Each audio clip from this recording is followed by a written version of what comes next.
विद्यार्थी मित्रमैत्रिणींनो नमस्कार। तर आज मी आपल्यासाठी घेऊन आलोय इयत्ता 6वीच्या नवीन सिलेबस मधील 1.1 पहिली पोयम मान्सून या कवितेचा पूर्ण भावार्थ आपण इंग्लिश आणि मराठीमध्ये समजून घेणार आहोत। त्यामुळेच या व्हिडिओला सुरुवात करण्यापूर्वी हे चॅनल एज्युकेशनल मनोहर यावर आपण नवीन असाल तर हे चॅनल आपण सबस्क्राइब करून घ्या आणि हा व्हिडिओ बघितल्यानंतर जास्तीत जास्त 6वीच्या विद्यार्थी मित्रमैत्रिणींना आपण शेअर करायला विसरू नका। चला तर बघूया इयत्ता 6वीची इंग्रजीमधील पहिली पोयम 1.1 मान्सून या कवितेचा मराठी आणि इंग्रजी अर्थ।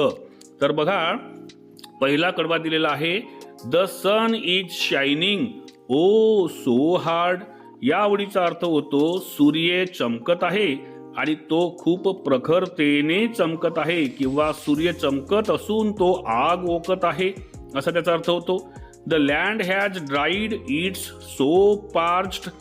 द लँड हॅज ड्राईड म्हणजे सुकलेली आहे, जमीन पूर्णपणे सुकलेली आहे। इट्स सो पार्च्ड म्हणजे ती कोरडी झालेली आहे। The fields are hungry rivers thirsty. Fields म्हणजे शेत आणि हंग्री म्हणजे भुकेले। शेत भुकेली आहेत अँड रिव्हर्स थर्स्टी। रिव्हर्स म्हणजे नद्या आणि थर्स्टी म्हणजे या ठिकाणी तहानलेल्या। नद्या तहानलेल्या आहेत तर शेत भुकेली आहेत आणि नद्या तहानलेल्या आहेत। ओ रेन रेन कम अवर वे। आणि म्हणून हे पावसा तू येणारे, हे पावसा तू येणारे या पद्धतीने आपण पहिल्या कडव्याचा अर्थ सांगू। त्यानंतर बघा दुसरा कडवा देण्यात आलेला आहे, rain rain is on her way. पाऊस हा आपल्या मार्गावर आहे म्हणजे पाऊस आता येणार आहे। Feather spread the peacock sway. Feather spread म्हणजे पंख पसरून, आपला पिसारा पसरून द पिकॉक स्वे मोर नाचत आहेत किंवा मोर डोलायला लागलेली आहेत। The clouds are dark hark the lark. The clouds are dark, clouds म्हणजे ढग आणि डार्क म्हणजे काळेकुट्ट, ढग काळेकुट्ट झालेली आहेत। हार्क द लार्क म्हणजेच लार्क नावाचा पक्षी मोठ्या मोठ्याने ओरडत आहे आणि म्हणून rain rain she is on her way.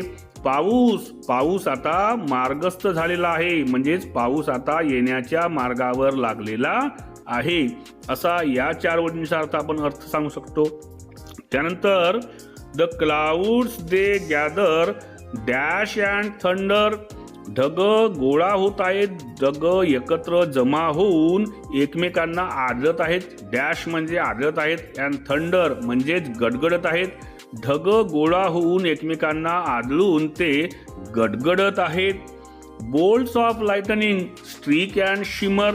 Bolts of lightning म्हणजे विजेच्या सरी किंवा विजेच्या लहरी। स्ट्रीक अँड शिमर त्या स्ट्रीक करणे म्हणजे कडाडत आहेत आणि शिमर म्हणजे चमकायला लागलेले आहेत, त्या चमकत आहेत। विजेच्या लहरी ह्या कडाडून काय होत आहेत, चमकत आहेत। Pit pat I feel a drop.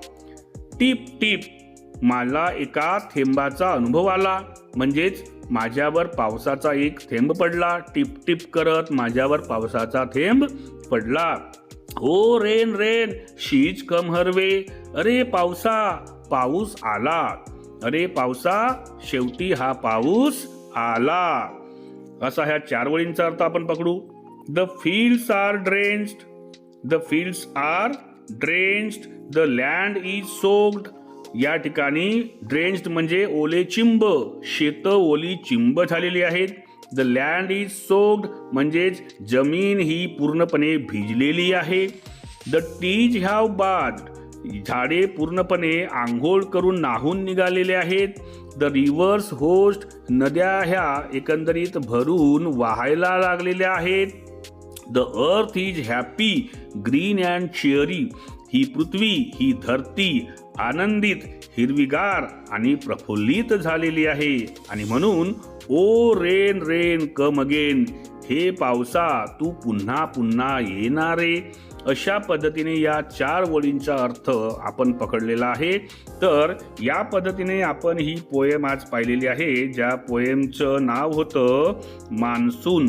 1.1 इयत्ता 6वीच्या इंग्रजी या विषयातील नवीन सिलॅबसनुसार असलेली ही पोएम होती.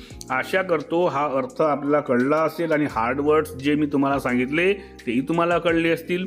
जास्तीत जास्त या व्हिडिओला आपण इयत्ता 6वीच्या विद्यार्थ्यांना शेअर करा आणि हे चॅनल एज्युकेशनल मनोहर यावर आपण नवीन असाल तर हे चॅनल आपण सबस्क्राईब करून घ्या अशी मी आपल्याला विनंती करतो. आणि मी आपली आता रजा घेतो. माझ्या सर्व विद्यार्थी मित्रमैत्रिणींना माझा नमस्कार.